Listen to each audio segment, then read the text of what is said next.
Arrancar este diálogo a esta hora, ¿no? El ex ministro de Comercio Exterior, Inversiones y Pesca, Daniel Legarda, a quien saludamos con el afecto de siempre. Ex ministro Michel Maffei inicia esta conversación. Ex ministro Legarda, muchísimas gracias por estar con nosotros esta tarde.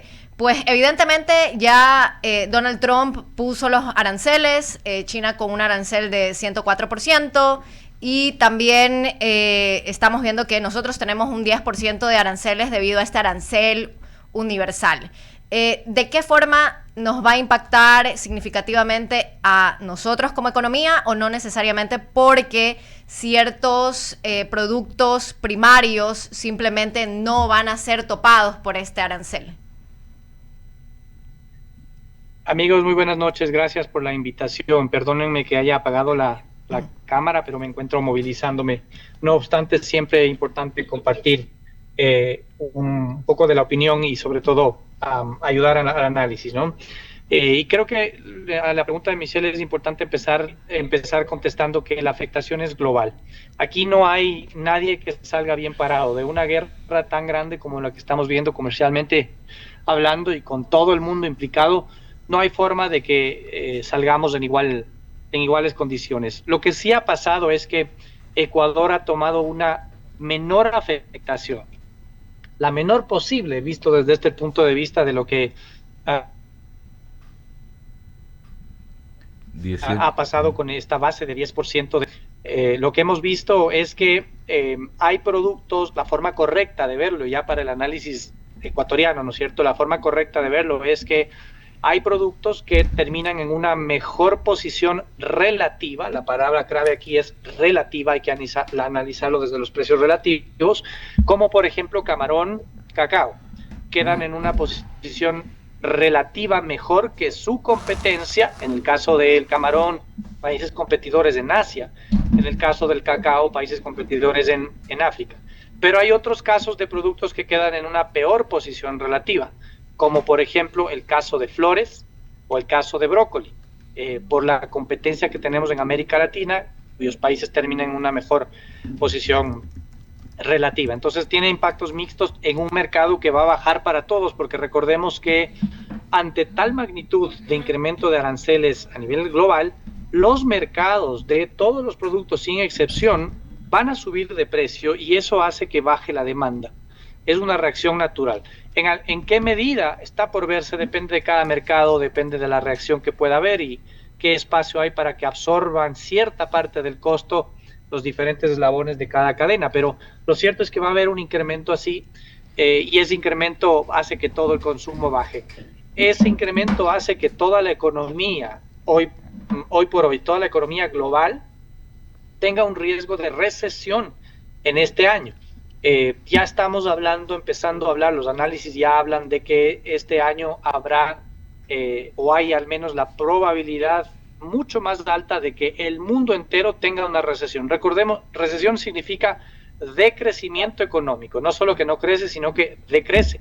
La última vez que eso pasó fue en pandemia.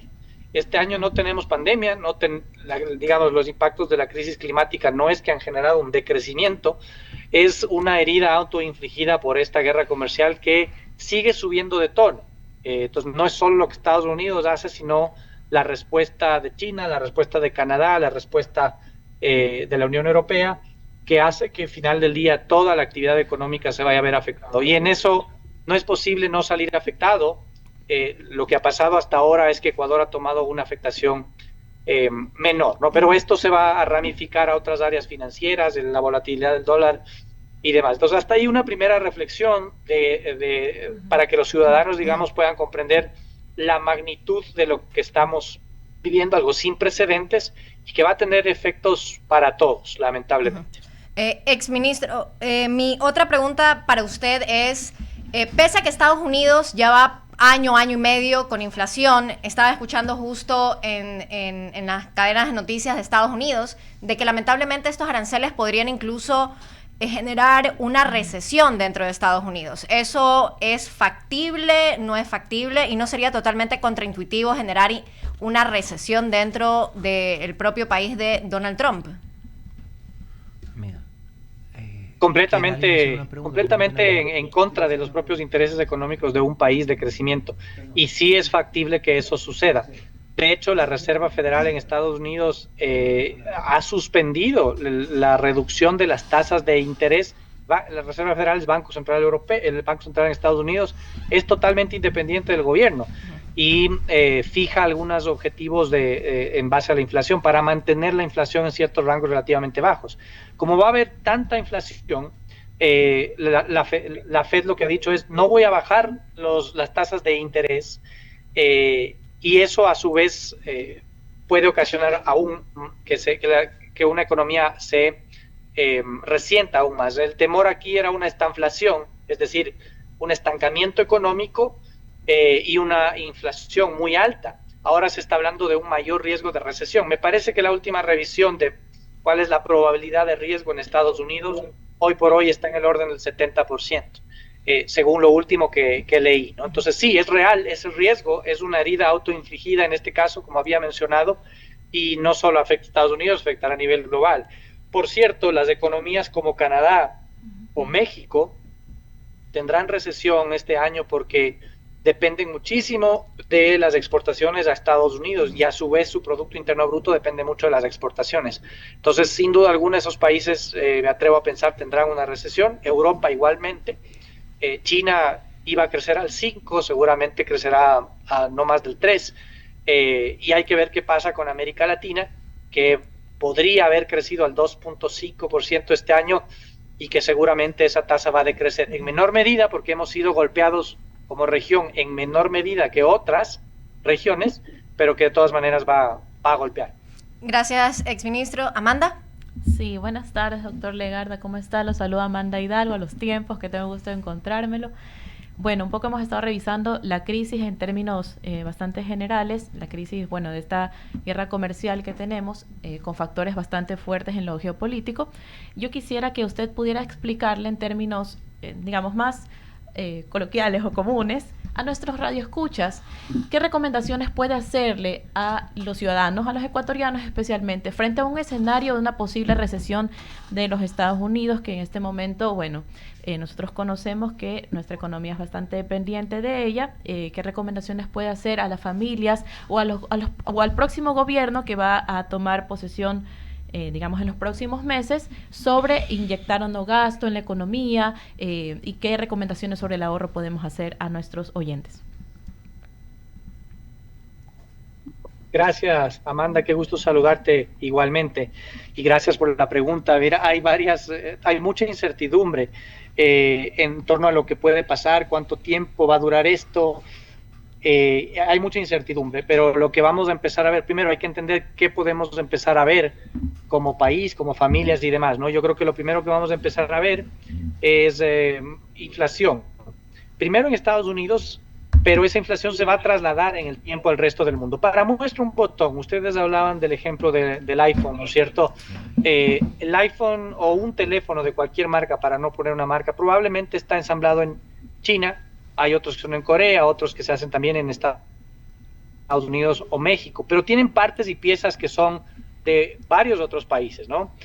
Todo eso se va a encarecer porque al final del día partes y piezas van y vienen de todo el mundo, incluyendo Estados Unidos, desde o hacia Estados Unidos, y con las retaliaciones y los aranceles propios de Estados Unidos, eso se va a encarecer. Entonces, el teléfono que se ensambla finalmente en una fábrica en China, si bien Ecuador no le pone aranceles, de todas maneras la operación en la planta en China se va a encarecer porque tiene insumos más caros y demás. Entonces lo que veremos es precios más caros, ¿no? Un ejemplo tal vez más directo, camionetas pick-up que se compran desde Estados Unidos, se importan desde Estados Unidos a Ecuador, y que son fabricadas en el estado de Texas, tienen partes y piezas importadas de México, de Canadá, y veremos cómo esa operación con esas partes y piezas que cruzan la frontera varias veces se va a ver afectado.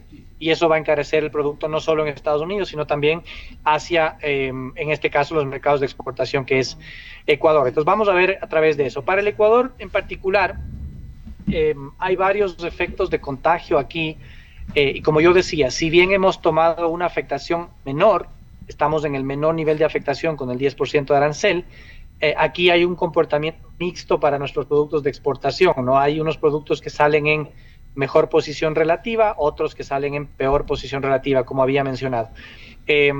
Pero también a mí me preocupa mucho la reacción que pueda tener el dólar, la volatilidad del dólar y las tasas de interés. Al momento estamos viendo cómo inicialmente el dólar se ha depreciado frente a algunas monedas, pero en el mediano plazo la reacción va a ser la contraria, porque todos los países, Europa, Canadá, México, China, Corea, todos los países van a reaccionar de alguna forma, sus bancos centrales, con una política que va a reducir el tipo de cambio. Entonces el dólar se va a volver a fortalecer. Estamos viendo cómo el precio del petróleo también ha caído bastante, eso ya afecta a los ingresos fiscales. Entonces, por ahí algunos contagios que van a afectar también a los recursos del gobierno y las opciones de financiamiento, porque el hecho de que Estados Unidos mantenga tasas de interés altas o que las suba inclusive en el tiempo, porque ahora se habla ya no de una baja, sino de una subida de tasas de interés para frenar la inflación, esto lo que haría es encarecer el financiamiento para Ecuador, para los países de América Latina y de desarrollo en general, pero para Ecuador en particular, que sigue necesitando de financiamiento externo para cerrar su déficit fiscal. Entonces, son algunas de las afectaciones que vemos tanto a nivel de familia como a nivel, digamos, del día a día, como a nivel de país y del Estado, ¿no? Y en los productos de exportación, resultados diversos que veremos. En términos generales, como he mencionado, vemos que esto es una afectación global a todos los mercados, en donde va a haber una depresión de los mercados, una caída del consumo en los mercados internacionales. De eso algún producto podrá salir mejor parado, tal vez, pero originalmente es en una situación que es peor para todos, ¿no? Muchísimas gracias, doctor Legarda. Como siempre es un gusto compartir con usted. Gracias por sus apreciaciones políticas y económicas. Esperamos volverlo a tener en el programa. Y con esto le paso a Eduardo Mendoza. Gracias, Amandita. Bueno, entonces, volviendo al tema, no sé si tengan algún tipo de noticia o algo respecto. Solamente, ¿no? Desde acá nuestra solidaridad para nuestra gente allá en República Dominicana. Qué tragedia la que ocurría anoche, ¿no? Para